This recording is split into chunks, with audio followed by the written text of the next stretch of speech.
everyone. Welcome to the Moga Bar Show. I am your host, Gabe, as always.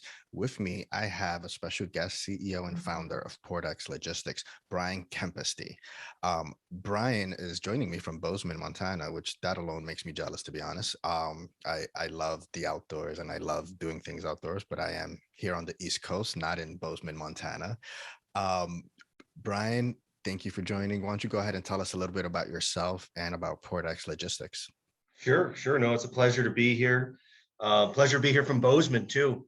I am very lucky that I get to live here, and PortX has offices both on the East and West Coast, New York, Savannah, Oakland, LA, Georgia. We have an office in Canada.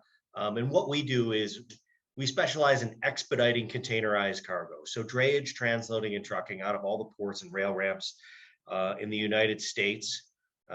Founded based on a couple of pillars. We talk about culture, the people that we have internally, service. We have a very strict set of SOPs that allow us to help customers through the process, the technology for the visibility piece, and it was important to us to have some of our own trucks too to help customers through the supply chain issues that they're having these days. Yeah, and let's talk about some of these supply chain issues. I know that there's supply chain issues. It's been all over the news, chip shortages. But aside from chip shortages, how much of this is truly a supply chain issue? How much of it is a logistics issue? How much of it is a poor planning issue? It's been in the news, Biden's opening up the port of LA 24/7, but does that actually solve the problem? Yeah, no, it doesn't solve any of the problems. There's a couple of things, I've been on several calls, with strategists and different people, even some people advising the White House. But 24/7 isn't going to help. It really is a planning issue, one, and a poor utilization issue. When I say utilization, it all comes down to those chassis. So there's been so many charter vessels and newer container lines that are calling on the West Coast that these containers come in, we could pick them up, get them delivered to wherever they have to go, but the terminals are not accepting any of the empties back. So when those empties, how many ever, 10,000, 5,000, whatever they are sitting on these chassis, that's why we have a chassis shortage, and that's when things come to gridlock. So for example, in our Oakland operation, we have a yard space for 100 containers. If we pick up 100 containers and can't return them and can't reutilize those chassis, our yard is at gridlock and nothing can be done. And that's what's happening up and down the West Coast right now due to the lack of empty returns. Why is that so difficult to figure out? Like, where's the disconnect? Because in theory, and this is my complete layman and uneducated way of understanding it, it seems very simple. You use it, give it back. I mean, it's like old school, Blockbuster video rental. Send it back. Yeah. There's so many imports that are coming in, there isn't necessarily room for the returns going back on the outside, even though they need them back in Asia. But I think another part of it is these newer lines that have started calling the West Coast, along with these charter vessels, they don't have long-term terminal contracts, right? So your big steamship lines, Maersk, a CMA, Hapag-Lloyd, those types of companies that have been working with these terminals for years and have contracts with these terminals, they're going to get first priority. And those those charter vessels and these more obscure Chinese lines that are calling, nobody's taking those containers back. And that is really one of the biggest causes that we have for the current congestion. And another thing that I'll talk about is velocity through the supply chain, right? We need to get the containers picked up, emptied, returned. So that's one part of velocity. The second thing is a lot of containers in normal times come off of the vessel, ride the rail to a destination city, go out for local delivery. Well, these shipper-owned containers or charter vessels and or more obscure lines, they don't allow what is called inland point intermodal or IPI service, which means they all need to be transloaded on the West Coast. And when they need to be transloaded on the West Coast, it just causes a glut at all the warehouses. And we've been asking people for 6 to 9 months now, please have your shippers overseas palletize the cargo so that velocity can be better. 8 to 9 man hours for a loose loaded container, 30 to 45 minutes for a palletized container. So everybody's worried about, hey, how much can I fit in the container? I can only get so many containers on the vessel. So they think they're shipping more product over here and they're being more productive, but nobody is accepting these loose loaded containers. So all these people that thought they had a good idea sending this stuff over loose loaded, they're going to miss holiday season. Mm, that's and there's the rub, that's why it's all over the news right now, because now we're close to the holiday season, Black Friday, Thanksgiving, all this shopping that happens, and the holidays. What is the end goal? What is the end resolve, rather? Because at the end of the day, yes, they're sending it from Asia. We can't control what they do in Asia, in theory. At least I don't think we can. I think Um, we can. I think we should, right? We're ordering the stuff from them. It's mostly contract manufacturing. So, the beneficial cargo owners or retailers really need to put their foot down and say, we need this to happen. Or really, this is going to get dragged out. We could probably fix this in a 3 to 4 month time frame. If you could get palletized cargo, we could clean up the warehouses, get better velocity through the supply chain. But until people start heeding that advice, I think it's going to be a slow grind to get things caught up. And the other thing is, from a cash flow perspective, what are all these mid-size retailers or importers going to do when they're missing out on all these sales and paying exorbitant amounts for their shipping? yeah, I mean, and then that's sort of the next part of it. It's like the money aspect. Are the ports, are the shipping industry missing out on money potentially by this all this manpower that is being used, whether it's overtime? I don't know how it works. I don't know the logistics of it, but you have overtime because you have to now, whether some of them, maybe they do palletize it and they're taking bringing it off the containers, but sending it back, because you have to look through it and be like, okay, these are all loose items, we're not taking it. It still takes time, it takes energy, effort, manpower that could have been used for something else. Where's all that money coming from? Because that has to be costing these shipping companies an exorbitant amount of money. Yeah, well, I think the shipping lines are doing great. They're basically taking it from port to port. They're like, well, somebody else's problem now. You guys do what you want with it. And then between the steamship lines and the terminals, they're charging demurrage if you don't pick it up in time, and per diem if you don't return it in time. So they're getting, I mean, they're making record profits right now because there's record volumes, but nobody has thought about the end of the supply chain. Once it gets to the US, how do we process the cargo? And this is only my opinion, but I think if you palletize your cargo in Asia versus paying temp labor $30 an hour in LA, it would be cheaper in the long run if they just palletized it overseas. But they're just not looking at the end game. Most people are looking at how many containers or how many cartons can I get on a vessel. And that's the thing. It's always trying to get more and more and more in. I mean, it's kind of sort of been the American way that we've been used to, is like get more, get more, get Yeah. more in. So are we, the consumer, really the problem? We keep ordering and ordering and ordering. Well, I mean, it is some, but we're in unprecedented times. We've never seen this. And just because a retailer or an importer, well, that's the way we always did it. And we're going to maximize our container utilization.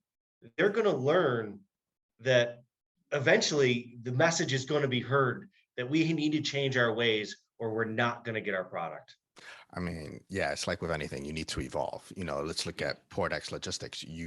You're evolving the shipping and logistics industry. You're a tech-focused company, providing solutions to a fairly old industry. The industry needs to evolve, and Mhm. we're trying to do that with the tech. What we're helping customers do, which whether they're freight forwarders or beneficial cargo owners, is they're giving us delivery orders early, so we get the orders when the containers are still on the vessel. We track the vessel on their behalf. We make sure if it's not customs cleared, we alert them. If there's pier pass, or it's called a terminal handling fee that isn't paid, we pay that on their behalf. We try to help expedite that through. And then we have technology that allows global companies, whether you're in Germany, Dallas, Chicago, and they might have stakeholders in all locales. You can simply go in our system, type in your container number, and you know exactly where it is. If it's in transit, you can see how fast the driver is going.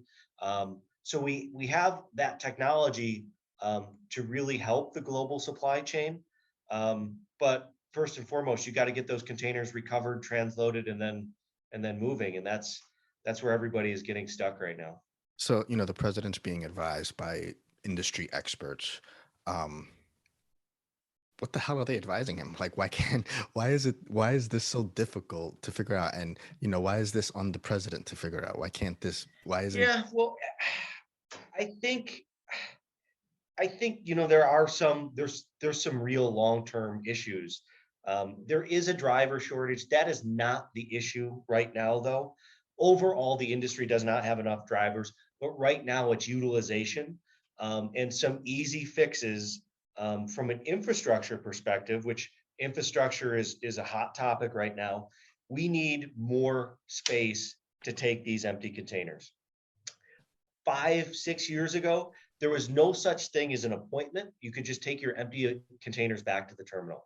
Now we have people logging on, they're going in 10, 15, 20 times a day, checking to see if an appointment has opened up for an empty. And there simply are not the empties there. So that is, a major issue that needs to be fixed somehow. And whether that is, more infrastructure at the ports and terminals, but there's only so much real estate. So that's something that can be looked at. And I also think the chassis issue right now, which is dogging us, that's why we can't get things done, because all these chassis are covered up. In the rest of the world, the trucker owns the chassis and the wheels that the container goes on, and they maintain it, they utilize it, they take it for delivery and return it. Right now, they call them pop chassis, pool of pools that are kept at the terminals, maintained by the union. Mhm. And there's chassis there that could be utilized, but we just haven't had the labor at the terminals to get them fixed. So one of my propositions that I think long-term, if you want to fix the infrastructure, give grants to all these drayage providers to go and buy their own chassis pools. And then they will maintain them, take care of them, and get it done. One of the reasons I don't think it's done here in the US versus the rest of the world is probably 90% of your drayage driver population are owner operators. So they're Okay. 1 and 2 man teams. For us, for example, we have company drivers plus owner operators, but there's heavy, a heavy volume of them are the owner operators. And if you've got 90% of the drayage community that are real small businesses, they just don't have the capital to go out there, buy these chassis, lease a yard, have a place to park them. So it's just a different scenario over here than it is in Europe, Canada, or other areas around the world. And okay, so like you're saying, provide grants. That's that's a good step forward. But now we need someone to actually, propose that. I mean, I know that you say you have that proposal, but you need some backing. Yeah, of Who course. Yeah. who who is it that, the mass public can write to, whether it's their local congressman or whomever, to like say, hey, step up. Like, come on, let's get going. Yeah, it probably does have to be somebody like that, a local congressperson, your senator, because the people at the ports are getting paid to maintain these chassis, so they're not necessarily going to be a proponent. The steamship lines used to own their own chassis, so you used to go use a steamship line chassis like 10 or 15 years ago, and they couldn't make money maintaining them, so they just punted on it, and that's how we ended up with this pool system. Um, but the industry itself, I don't think there's any singular person within the industry that is going to push for that solution. So it is going to have to come from a government level. But we're talking, this is a long-term solution. This is not cleaning up the current mess. This is just making Yeah. sure we don't have the mess again. Yeah, I mean, at the end of the day, it sounds like this holiday is going to be a very disappointing one for a lot of consumers that ordered stuff or Yeah, haven't ordered stuff, still ordering, gonna order now. yeah. Um, you know, it's what does this mean for like the big box stores? The Targets, the WalMarts, the Sears, if still around, I can't remember. But it's what does it mean for these places that Well, traditionally get they're stuff? they have the deepest pockets, right? So Hmm. they will pay for capacity or pay for special gate hours or do by any means necessary try to get it done. Hmm. So I'm not worried about them as much as your mid-market retailer or somebody that a product that we're dealing with right now, outdoor gear and backpacks and tree stands and things like that, and hunting season is like upon us right now. Well, they've got hundreds of containers that have not made it through the retail system, whether it's through their warehouse for direct sale or to a Dick's Sporting Goods or a Dunham's or places like that. So they're basically missing all this stuff. They're going to miss all these sales and they're going to have to warehouse a lot of it for an entire year to reutilize it. See, and now that's the rub because all of this shortage, for the lack of a better word, because it is going to be a supply shortage just because of the logistics issue. Um, that can potentially put some businesses out of business, like Oh, it the medium will. sized, because It's they definitely don't going to. have the It's capital it to support. well, more than a lot of it is cash flow, right? You paid to have all this manufactured or you bought it from overseas. Now you got to have that carry for a year. Hmm. That cash flow is going to cripple people and the small truckers too. Something that goes widely unknown is say you've got 30-day payment terms, which is kind of standard throughout the industry. Hmm. So you pick it up, you get it brought to a warehouse, you transload it, you have the over the road truck deliver it to Dallas. So that was October 5th or October 1st to October 5th. Well, when you can't return that empty, we can't close the order until the empty is returned. So if you wait 30 or 60 days, your 30-day payment terms become 60-day or 90-day. So any small trucking companies that are fronting these storage charges are going to be in a world of hurt. And then you've also got the importers who are paying all these charges in the long run and warehousing for an entire year and missing their season. So I think cash flow is going to be a big thing that nobody is talking about in the supply chain right now. Yeah, and I think, the overall economic impact. I mean, I get it. You're not an economist. I'm not asking you to comment on the state of the U.S.'s economy or global economy, but the fact is, this is going to have a huge impact. It's COVID had an impact, and everything's gonna trickle down um, to everyone else because those stores and those freighters, those truckers, have people that work for them, support them, help them load, unload, etc. Those stores have people stocking the shelves, or it's a small mom and pop shop. That could be how they support their family, and then this is just going to trickle down, and now we're going to see another, maybe not as bad of a recession, but something potentially just as bad, all because of these underlying issues. People focus on the effect but not the cause. And what is the cause? And I'm not saying that the cause is the empties not being returned, but that is one of the causes. And that's something, like you said, has not been addressed. So what do again, back to square one, what you're saying, address these issues. It's not being talked about enough, or you hear about, let's open up the port 24/7. It's like, yeah, that's not the No, that's how about give us 20 or 50 acres to go take these empties? Because why is it the importer's fault or why is it the trucker's fault that they can't return these empties?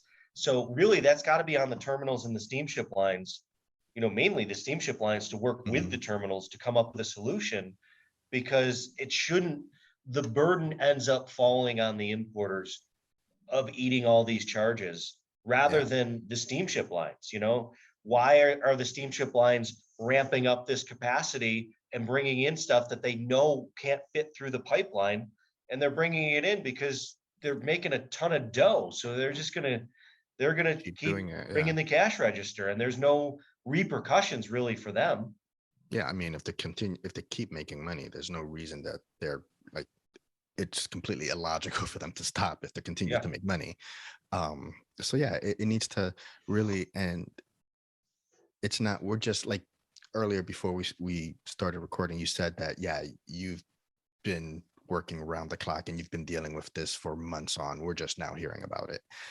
Yeah. What And really this started, like COVID started like a year and a half ago. And mhm, this started 3 to 6 months after COVID started. So, I mean, this cycle has been going on for quite some time. mhm, Um, and, two things, right? If they don't fix the empty return situation and people don't start palletizing their cargo overseas, this is going to be another year or could be even longer. But if yeah, we can figure out an empty return solution and people heed the advice to palletize overseas, we can be out of this in a fairly short order. I don't think that they're going to start doing that until this holiday season is over, when the people are complaining because they didn't get everything that they ordered. Yeah, I yeah, think that's what it's going to take essentially, because that's usually when something happens, when the people start complaining, they start posting on social media, they start saying, I didn't get this, I didn't get that, they start requesting refunds. So that's probably going to be what it takes, what's going to happen. And I'm not saying that it's going to happen then, but that's when they'll start looking at it seriously. It's like, okay, well, maybe we need yeah, to start doing this. Let's talk to the, the BKs of the world, and let's see who else we can talk to, and like figure something out. Because that's really the only time that anything gets done, is once the consumers complain. And I feel that after this holiday season, there's going to be a lot of complaining, a lot of upset people, a lot of upset children, which leads to upset yeah. parents, Well, there's which going to be a lot of upset hunters I know that are not getting their tree stands. that too. So yeah, I mean, it's a trickle down effect. So it's like, until it really goes all the way down and the people like, what the, like, where do we Yeah, go? That's when I see them seriously start talking about the change. Um, yeah.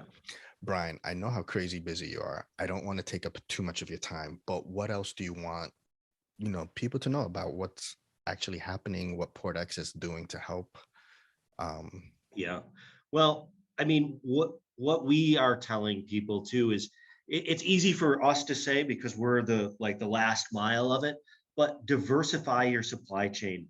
Don't count on one port, whether it's Savannah or LA or New York, whatever it is.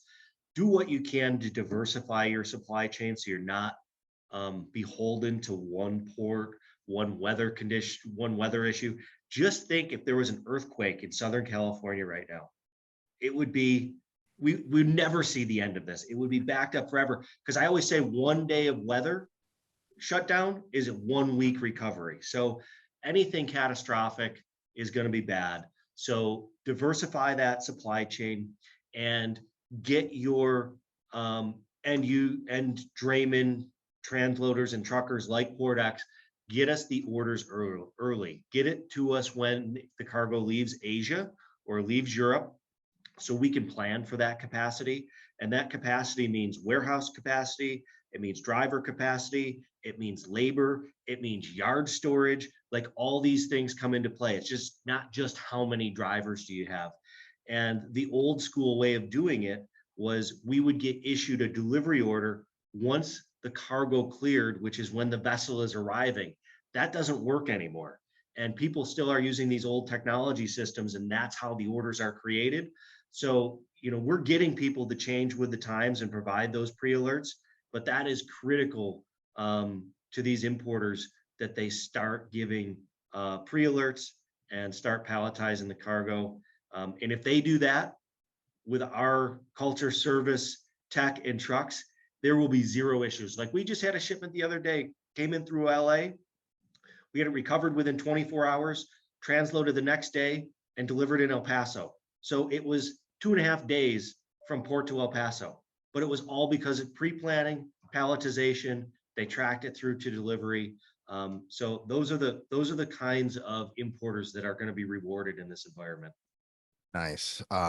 Thank you so much, Brian. And ladies and gentlemen, there you have it. There is a supply chain issue, but it's not so much supply chain as it is planning.